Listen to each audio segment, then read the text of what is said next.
You ever stop and think about where your food really comes from? And I don't mean the grocery store or even the farm. We're about to dive into this ancient idea that suggests every single meal we eat is part of this huge cosmic cycle. It kind of turns the simple act of eating into something, well, something much bigger. So what if that lunch you're about to have is directly connected to the rain, the stars, the whole fabric of the universe?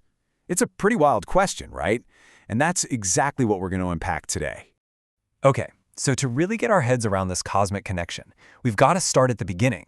We have to start with the most basic link in the chain, the one we all deal with every single day. It all starts with a simple fact of biology. Our bodies, our physical existence, they're literally built and kept going by the food we eat. This whole philosophy is grounded in that basic reality. We have to eat to live. Simple enough, right? So where does that food come from? Well, the next step is just as obvious. Every plant, every grain we harvest depends entirely on rain. I mean, without it, the whole system just falls apart. No rain, no food, period. So far, so good. It's a pretty straightforward ecological cycle. Rain makes food, we eat the food. But this is where this ancient way of thinking takes a really fascinating turn. It suggests this physical cycle is actually powered by something much deeper, something metaphysical. Okay, so check this out. Here's the entire chain of events laid out for us. We've covered the first two steps, right? Our bodies need food and food needs rain. But look at steps 3 and 4. This is where it gets interesting. It says that rain comes from sacrifice, and that sacrifice comes from our prescribed duties. This is the absolute core of the whole idea we're exploring. So, what on earth is this sacrifice, this yajna? It's not about giving something up, not in the way we usually think about it. The source describes it more like a set of specific actions. It's a way of giving back to the universe, to keep everything in balance, and to nourish the forces of nature that take care of us. Yeah, a really great way to picture a yajna is to think of it as fuel for a cosmic engine.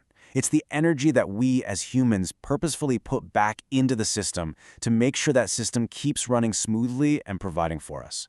And what creates this cosmic fuel? Our actions, our duties, our karma. And this is a totally radical idea because it means the whole cycle of life isn't just something that happens to us, it's something that's started by us, by our own purposeful, responsible actions. In this view, our duties, when done right, literally help bring the rain. Okay, so if our actions are the fuel for the system, who or what is managing it all? Well, this philosophy lays out a kind of cosmic administration, with the forces of nature personified as these powerful agents who oversee the whole material world. So this gives us the whole hierarchy. You've got these beings the text calls demigods. They're like cosmic managers in charge of natural forces. Think Indra for rain, Varuna for water, and so on. The sacrifices are meant to keep them, and the forces they manage nourish so they can keep things running. But, and this is critical, they're all seen as agents working for one ultimate source, the Supreme, called Vishnu, who is the final destination for the energy from this entire cosmic cycle. All right, let's bring this massive cosmic idea all the way back down to Earth, right back to the food that's on your plate. Because according to this ancient wisdom, how we actually engage with our food has some really profound consequences for us personally. The source material makes this super sharp distinction. On one side, you have food that's consciously offered back to the source, as part of this whole cycle. That's called prasadam. On the other side, you have food that's just cooked for ourselves. The first one is said to actually nourish you spiritually and purify your mind, while the second can just get you more tangled up in the whole cycle of action and consequence, or karma. And here is the key personal benefit. The text says that by eating food that has been consciously offered, we become resistant to material affection. In other words, it helps protect our minds from being too influenced by stuff like greed, anger, and attachment. It's like a form of inner protection. So the most important point here is this incredibly powerful analogy from the text itself. It says that offered food acts like a spiritual vaccine. Just like a regular vaccine protects our bodies from a physical sickness, this practice is said to protect our consciousness from the contamination of the material world.